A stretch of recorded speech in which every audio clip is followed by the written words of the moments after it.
Welcome to Samba Samba. Enjoy the video. You start by powering down and unplugging the console. This prevents shorts and lets internal fans stop spinning.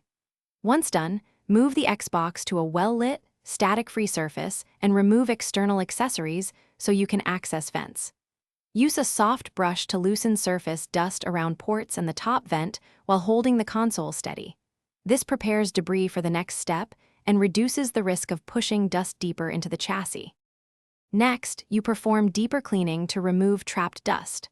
Start with short bursts of compressed air at a 45 degrees angle to dislodge particles. Make sure to keep the can upright so moisture doesn't spray inside. If the vertical stand blocks vents, remove it and clean around the fan intake.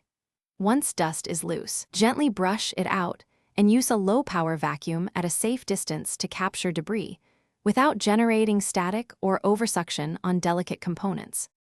To finish, you wipe the exterior using a microfiber cloth, lightly dampened with 70% isopropyl on non-vent surfaces to remove residues. Avoid liquids near openings. Reconnect cables and the stand, then power on the console and listen for unusual fan noise while checking that games load normally. This confirms improved airflow.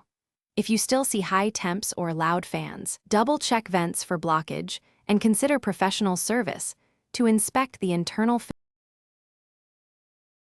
Thanks for watching.